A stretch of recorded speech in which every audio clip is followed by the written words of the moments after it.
asal masalahnya yang tadi 6 ditingkatkan menjadi 7. Ya, ditingkatkan menjadi 7. Berarti suami dapat 3/7, kemudian 2 saudara kandung tadi dapat 4/7. 3/7 tambah 4/7 sama dengan 7/7, jadi 1. Kira-kira paham atau enggak? Insya Allah ya. Nah, itu namanya masalah aul. Bagian masing-masing ahli waris kalau dijumlahkan melebihi jumlah harta yang tersedia. Nah, supaya adil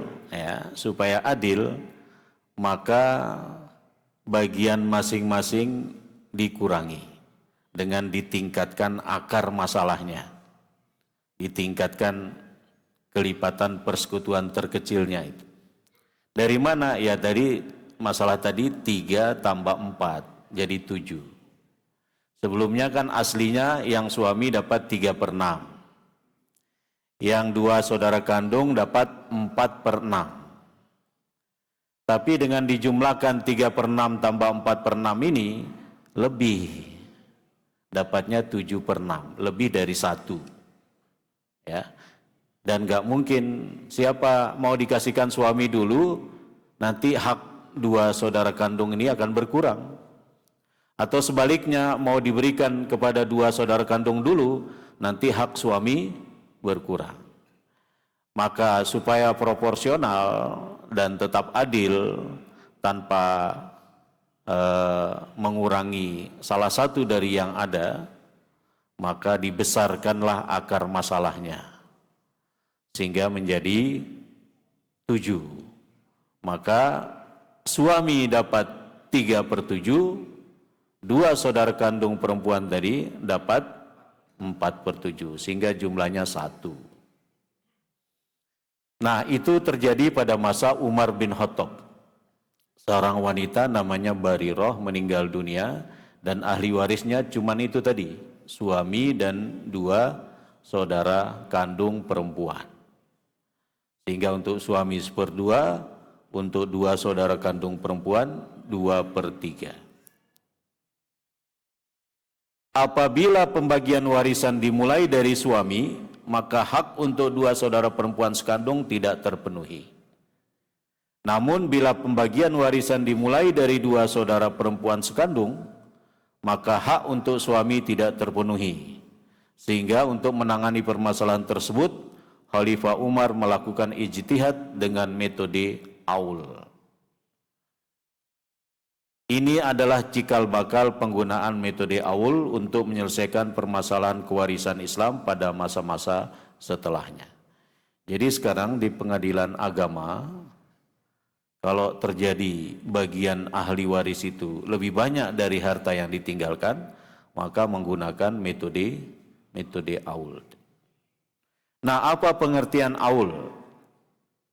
Secara bahasa, aul artinya bertambah atau meningkat.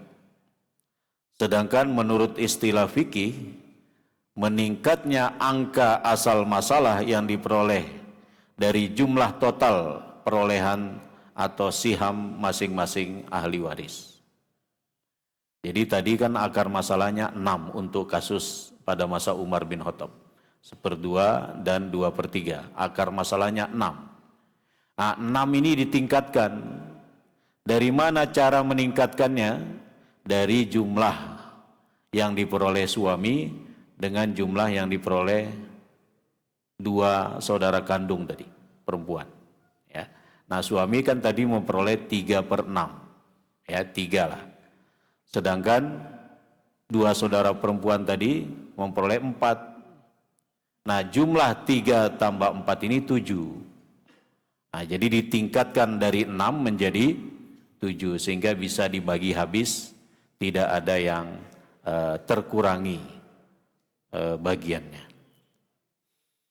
Peningkatan angka asal masalah tersebut dalam rangka menghindari kekurangan harta. Karena jika angka asal masalah tidak ditingkatkan, maka akan terjadi kekurangan harta warisan.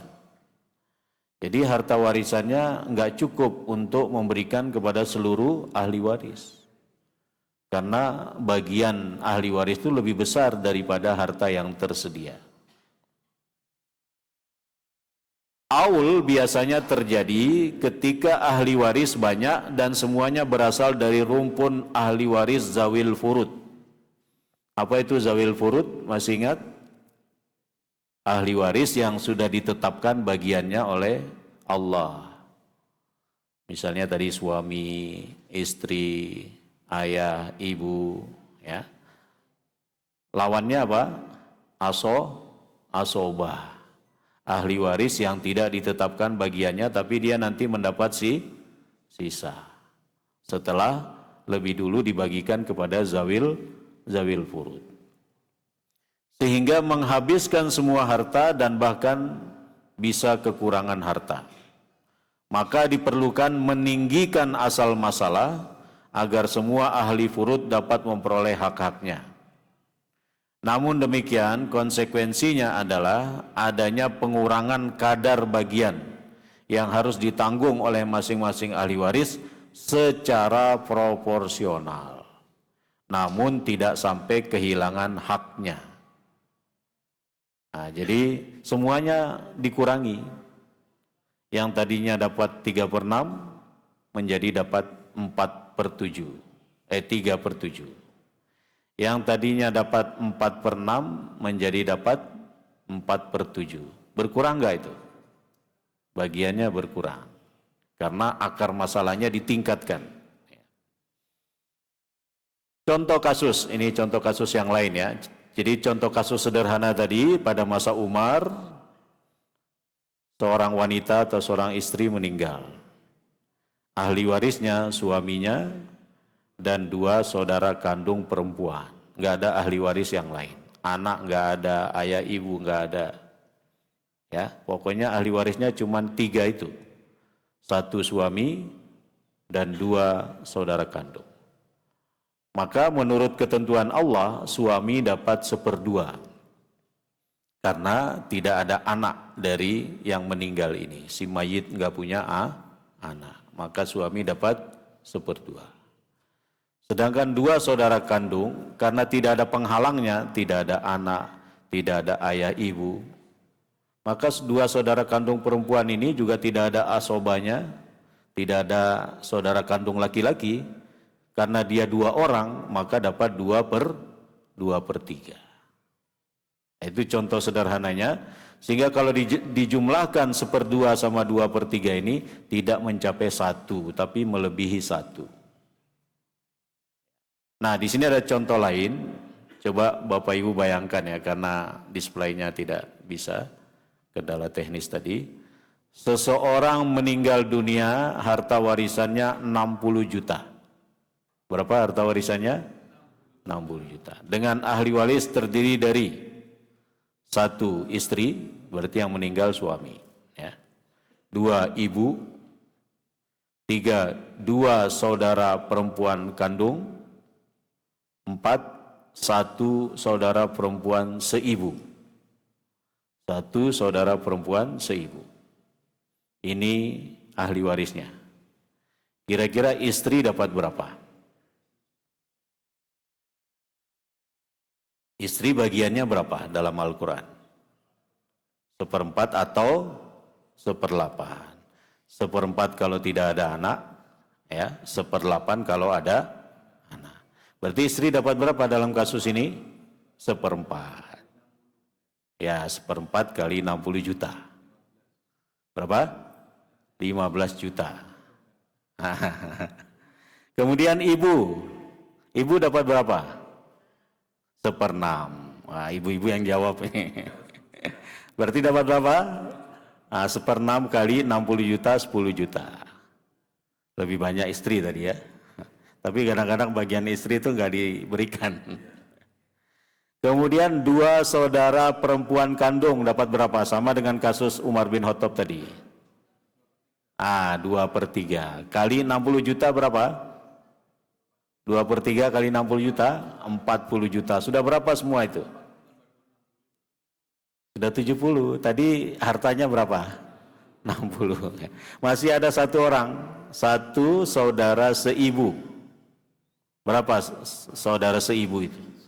Nah ini sama, baik dia laki-laki maupun perempuan, itu sama. Kalau hanya satu orang, 1/6. Kalau lebih dari seorang, 1/3. Itu saudara seibu. Ya. Berarti dia dapat 1/6. Kalau dapat 1/6 sama dengan bagian ibu tadi, dia dapat berapa? 1/6 kali 60 juta, 10 juta. Sehingga jumlah totalnya berapa? Tadi kita urut ya, yang pertama tadi istri 15 juta, ya. Ibu dapat 10 juta.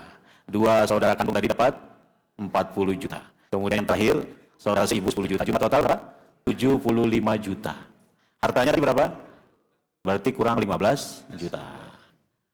Itu akar masalahnya dari 1/4, 1/6, 2/3, dan 1/6 berapa? KPK-nya berapa itu? KPK-nya 12 kan? Pokoknya KPK itu bisa dibagi, penyebutnya itu bisa dibagi ke seluruhnya. Itu namanya KPK. Ya. Nah, karena asal masalahnya 12, maka kuranglah hartanya. Ya. Harus dibagi sejumlah 75 juta untuk semuanya. Sementara yang tersedia itu 60 juta. Untuk itu, kita tingkatkan akar masalahnya, penyebutnya tadi. Ya. Nah, bagian istri tadi kan 1/4 itu berapa? Ya, 3 kan? Nah, 3. Bagian ibu 1/6 itu berapa? 2. 3 tambah 2, 5. Bagian 2 saudara kandung perempuan? Ya, berapa? Jadinya 8 kan? Nah, 8. 8 tambah 5? 13. Terakhir saudara seibu, 1/6. Berarti 2. Berarti 13 tambah 2, 15. Nah, jadi akar masalahnya itu harus 15, supaya terbagi habis. Ini kalau displaynya nggak ada, banyak memakai hayalan nih. Ya. Ya, jadi supaya dapat sesuai dengan jumlah harta yang tersedia, maka bagian istri 3/15. 3/15, ya kan? Kemudian bagian ibu 2/15. Bukan lagi 2/12. Karena 2/12 nanti nggak nutut untuk keseluruhan.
Warisannya itu.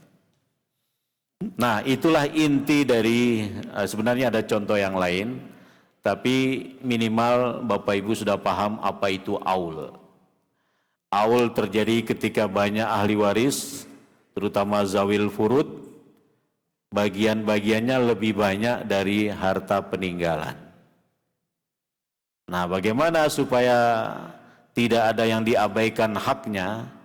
Yaitu tadi dengan cara aul, yaitu ditingkatkan akar masalahnya. Akar masalahnya diperoleh dari jumlah total bagian dari masing-masing ahli waris.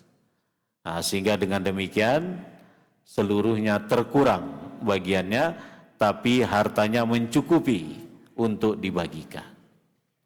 Kira-kira jelas masalah aul ini? Nah, jelas. Ya, kalau sudah jelas kita buka pertanyaan aja ya. Baik, silakan Bapak.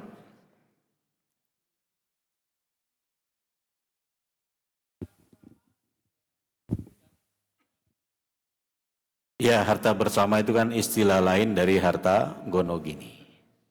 Di harta bersama itu harta yang diperoleh dalam masa perkawinan. Walaupun istri misalnya nggak kerja, ya nggak kerja maksudnya nggak karir ya, di rumah kan kerja. Jadi jangan dikira bapak-bapak yang kerja itu tidak ada peran istri yang nyetrika baju, yang mengatur gizi. Itu kan di rumah istri, berarti istri ikut bekerja, ada bagiannya. Memang secara salary-nya, gajinya itu atas nama sang suami yang kerja di luar, ya. Tapi dalam kehidupan ini nggak bisa istri diabaikan karena tidak menghasilkan gaji dari sisi pekerjaan di luar rumah. Dia yang mengantar anak ke sekolah, dia yang menyuapi anak, menjaga anak di rumah dan seterusnya, itu bagian dari pekerjaan yang harus dihargai. Maka semua harta yang diperoleh selama masa perkawinan itulah yang disebut dengan harta bersama atau harta gono gini. Selain warisan, ya. Misalnya di tengah perkawinan salah satu dari orang tua suami istri meninggal, kemudian dia dapat warisan, itu bukan harta bersama, itu harta yang milik pribadi istri atau suami yang meninggal ayahnya itu. Jadi harta bersama itu harta yang diperoleh dari hasil pekerjaan atau transaksi dan lain sebagainya.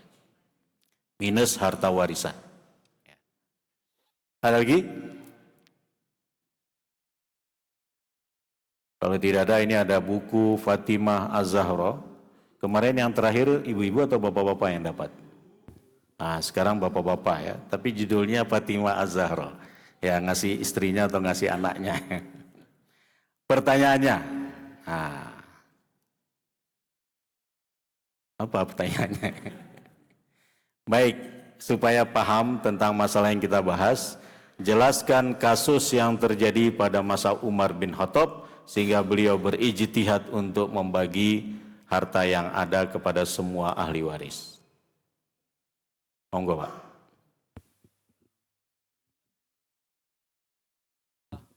Pakai mic, Pak, biar didengar yang lain.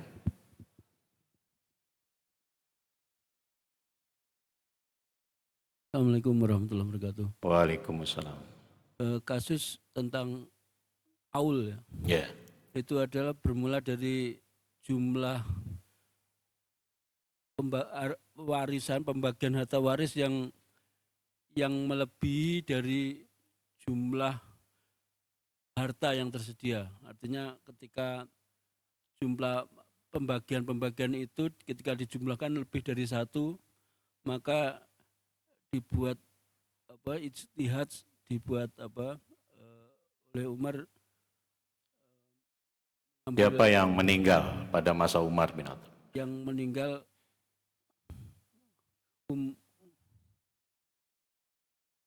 Ya, kalau nggak tahu namanya seorang wanita gitu ya. Ya, meninggalkan siapa? Meninggalkan dua orang saudara perempuan sama Kandung saya atau seibu? Kandung saya atau seibu, karena bagiannya berbeda. kandung. Ada dua saudara kandung. Laki atau perempuan? Perempuan. Perempuan. Kemudian sama seorang suami. Seorang suami. Ya nggak mungkin dua orang suami. Makanya bagian suami adalah setengah, sedangkan bagian saudara perempuannya adalah 2/3. 2/3. Maka ketika dijumlahkan jumlahnya lebih dari satu, yaitu 7/6, maka ditingkatkan pembaginya, yaitu menjadi 7/7, masing-masing 3/7 dan kemudian sama 4/7. Iya. Sahih. Semoga Pak bisa minta tolong Mas untuk mengambil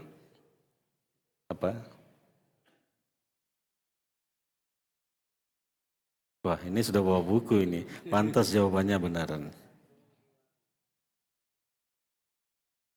Ya. Oh ya.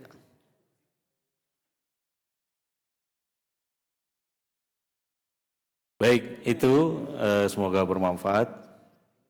Dan yang belum dapat, semoga lain kesempatan dapat ya. Jadi Bapak Ibu, itu masalah aul dalam warisan. Dan ini sudah tentu ada perbedaan pendapat. Misalnya Ibnu Abbas tidak terlalu menyetujui cara seperti ini.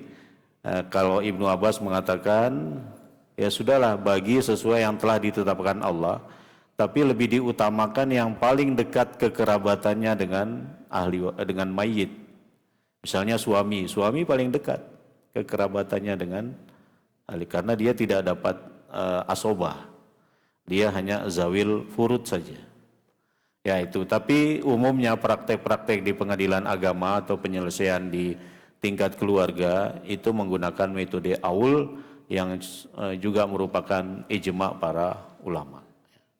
Saya kira itu, mudah-mudahan ada manfaatnya. Mohon maaf atas segala kekurangan. Ya.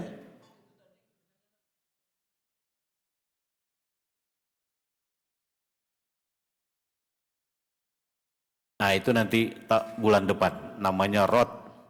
Kebalikannya namanya rot. Jadi ada aul, ada rot. Jadi kalau misalnya masih ada sisa, nanti akan dibagi lagi secara proporsional kepada ahli waris, itu disebut rot. Kebalikan dari aul. Insyaallah bulan depan, satu persatu. Baik, itu saja, kita akhiri dengan kafaratul majlis. Subhanakallahumma bihamdika asyhadu an la ilaha illa anta astaghfiruka wa atubu ilaik. Assalamualaikum warahmatullahi wabarakatuh. Waalaikumsalam warahmatullahi wabarakatuh. Terima kasih disampaikan kepada Ustaz Syarif Hidayatullah.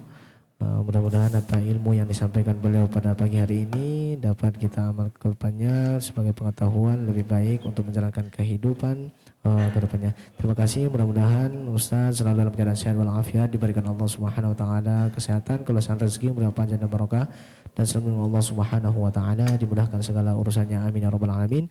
Sekian, terima kasih Pak Ibu. Setelah salat syuruk silakan menuju ke halaman Masjid Baitur Rahmah, karena Pasar Bahagia Masjid Baitur Rahmah, panitia Pasar Bahagia Masjid Baitur Rahmah pekan ke-118 sudah standby untuk mengirimkan belanjaan sayur kepada Bapak Ibu sehingga dibawa pulang nanti.